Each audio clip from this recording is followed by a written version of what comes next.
समस्या ये है कि जो सिरसा नगर पालिका के अंडर पिछले दिनों काफ़ी कामों के टेंडर हुए और वो काम भी हुए, उन कामों के अंदर मुझे पता लगा कि वार्डों के कुछ लोगों ने बताया भी हमारी गली बनी वो इस प्रकार से गलत बन गई, बिल्कुल ही मटेरियल नहीं लगा, ना पत्थर लगा, मिट्टी भी गलत डाली, उस मिट्टी को डालकर ना लेवल किया और उसके बाद सिर्फ और सिर्फ नकली इंटरलॉक की ईंटें जोड़कर गली बना दी और पूरा का पूरा बजट खा गए। इस पर मैंने जाके कई गलियों को देखा। मैं रेलवे कॉलोनी के वार्ड में भी गया, मैं 27 नंबर वार्ड में जय कॉलोनी वाले वार्ड में भी गया, मैं नौरिया बाज़ार में भी 2-3 गलियां बन रही थी वहाँ भी गया। यानी मैंने कई गलियों में जाकर देखा और फिर मैंने अधिकारियों से बात की भी मेरा सभासद थे इतनी इजाज़त नहीं देता कि इस प्रकार के घपले के खिलाफ तो बड़ा आंदोलन होना चाहिए, शहर के अंदर बहुत बड़ा प्रदर्शन होना चाहिए। मैंने कुछ समाज सेवी लोगों से भी कहा कि सिरसा के अंदर जिस प्रकार से घपला हुआ है ये बहुत बड़ा करोड़ों का घपला है और जो काम हुआ है वो बहुत ही घटिया दर्जे का हुआ है। इस प्रकार के अगर काम होते रहे तो देश के अंदर विकास नाम की चीज़ खत्म हो जाएगी कहीं भी। और सिरसा शहर का इस प्रकार से गलियों का बनना या और जो भी नगर पालिका का पैसा खर्च हुआ वो बड़ा ही गलत तरीके से यानी एक लूट के तरीके से खर्च हुआ। इस पर मैंने समाज सेवी लोगों से भी बात की भी आप जाओ अधिकारियों से बात करो।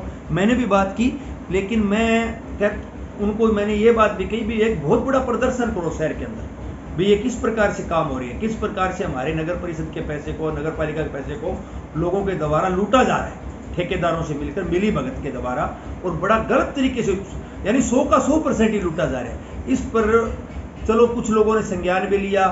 मेरे कहने के बाद बात चली, आत्माराम जी एमसी हैं, वो एक अपने जो जिला के अध्यक्ष हैं इंडियन नेशनल लोकदल के कश्मीर सिंह जी करीवाड़ा और उनके साथी काफ़ी वो गए भी, जो हमारी यहाँ की कमिश्नर मैडम है उससे भी मिले, उनको भी इस बात से अवगत कराया। मैंने उसके बाद भी अधिकारियों से बात की लेकिन अधिकारियों ने सुध नहीं ली। इसके बाद मैंने अधिकारियों से कहा भी मेरा सभासद से इजाज़त नहीं देता ज़्यादा बोलने की, मैं आपके खिलाफ बहुत बड़ा प्रदर्शन करूँगा, आप इस पर संज्ञान लो। लेकिन नहीं माने तो इसलिए मैं मेरे सभासद को देखते हुए प्रदर्शन न कर सका तो मैं घर चुप भी तो नहीं बैठ सकता। इसलिए मैंने पूरे के पूरे हरियाणा लेवल के अधिकारियों को, मुख्यमंत्री को, प्रधानमंत्री को, सबको लेटर लिखे हैं और मैंने उसके बारे में पूरा बायोडाटा उन गलियों का एक एक का बना के भेजा है सरकार के पास।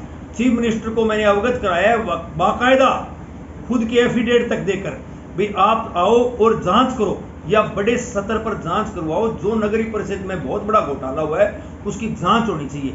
अगर इसके बाद भी सरकार नहीं मानती या सीएम साहब जो प्रदेश का मुखिया है वो भी इन अधिकारियों की तरह आंखें मूंद कर बैठा रहा, वो इस लूट में शामिल इसी प्रकार रहा। पहले तो वो शामिल है ही जब तो लूट हुई है, लेकिन अगर उसकी आंखें नहीं खुली, वो मेरी इस जो मैंने प्रार्थना लगाई है उसके ऊपर अगर संज्ञान नहीं लिया तो सिरसा के अंदर एक बहुत बड़ा प्रदर्शन करेंगे और उन सारी गलियों को दोबारा बनवाएंगे और उनमें पूरा का पूरा मटेरियल लगवाने का काम करेंगे। ये नगर परिषद के अधिकारी और ये नगर परिषद के जो लुटेरे बैठे हैं ये ना समझे कि आप अपनी मनमानी चला लेंगे। मैं एक बार तो सरकार के ऊपर तक गुहार लगाई है, अगर वो नहीं मानेंगी तो मैं सिरसा के अंदर इतना बड़ा प्रदर्शन करूंगा शहर के अंदर कि उन गलियों को दोबारा तैयार करवा के छोड़ूंगा और जो पैसा इन्होंने खाया है वो सारा का सारा निकलवा के सरकारी खजाने में डलवा के छोड़ूंगा। ये जनता का पैसा है, कोई इनके बाप का पैसा नहीं है। ये मेरी बात को ढंग से सुन लें और इस पर संज्ञान लें, अधिकारी भी संज्ञान लें और जो मैंने कार्रवाई की है वो कार्रवाई भी आने वाली है और उसके बाद ये सभी भागे भागे भी फिरेंगे और मैं पूरा का पूरा कार्रवाई करवा के छोड़ूंगा, चाहे मेरे को सिरसा के अंदर कितना ही बड़ा प्रदर्शन करना पड़े। सिरसा शहर हमारा शहर है, उस शहर की जो भी अगर उस शहर को लूटेगा उसके खिलाफ आवाज उठाना हमारा फर्ज बनता है और सिरसा शहर को बचाने का मैं मेरा कर्तव्य भी मानता हूं और मेरा फर्ज भी मानता हूं। इसलिए मैंने ये कार्रवाई की है। इससे ज़्यादा मैं आपको क्या बताऊं, हालात ही सिरसा के इन्होंने बड़े माड़े कर रखे हैं। ठीक है।